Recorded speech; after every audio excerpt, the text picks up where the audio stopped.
Well, we're now being joined live on the news by Adrian Elimian, editorial lead at Africa Elect. Good morning. Glad to have you join me. Good morning. Great to join. All right. I mean, looking from the outside, what are your highlights of politics in Nigeria for the year 2023?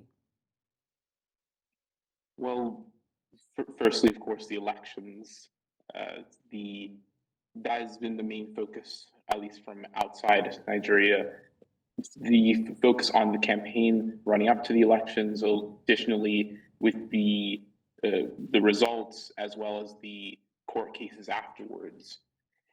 Along with that, there has been a lot of focus on the River State crisis, as well as a bit on the elections in November, especially focus on the Kogi and Imo State elections, with a note on the electoral irregularities or accused electoral irregularities in those elections. Okay, talking about elections, you referenced the off-cycle elections.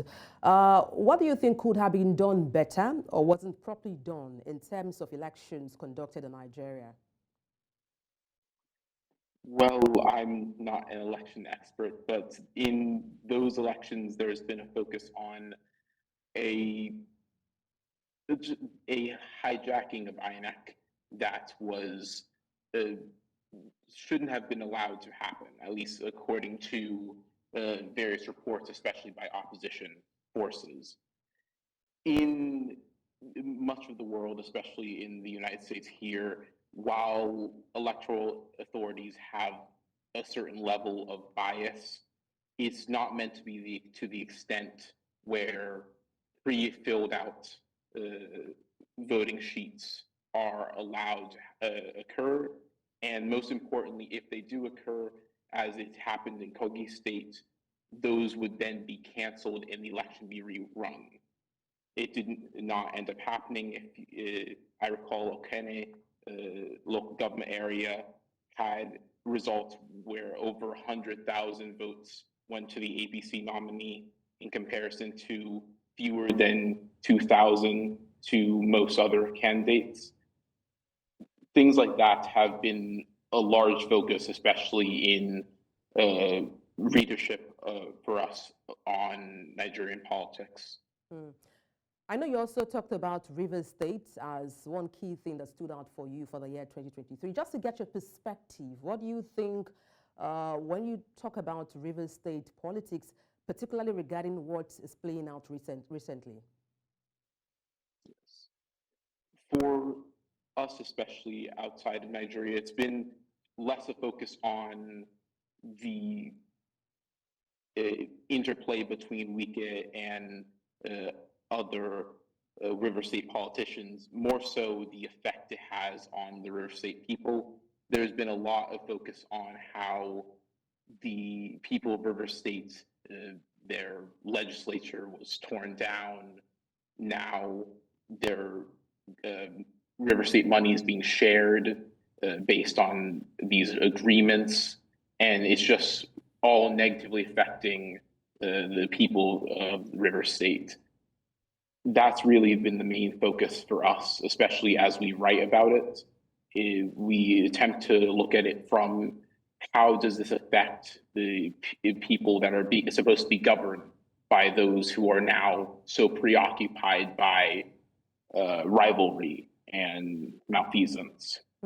Okay, talking about you looking from the outside into the politics in Nigeria, what advice would you, profile in terms of politics in Nigeria, how citizens in Nigeria can achieve the dividends of democracy or even getting the right people in power in terms of voting?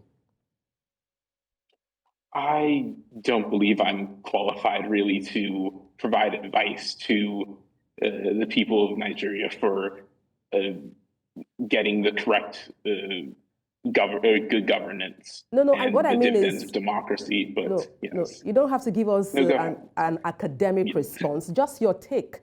I mean, what's your perspective in terms of politics in Nigeria, what you have seen where you are, and how you think we can sort of toe same line in achieving such seemingly successful results, basically?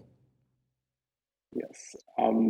Well, a thing that I've noted, especially, and it's been said a lot after the elections, was directly calling a spade when there is something that looks off, especially for journalists and so-called people of power, of positions of power, whether it be prominent businessmen, religious or traditional leaders, to directly say something's happening if there is violence, if there is irregularities, if there's just social unrest.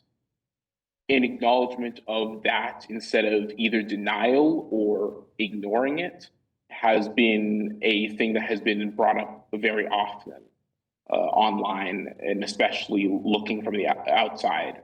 That's something that I would definitely focus on, hopefully for the next coming year. All right, thank you so much for your time on the news. Adrian Elimian, editorial lead at Africa Elect. Thank you once again. Thank you for having me. Have a great morning.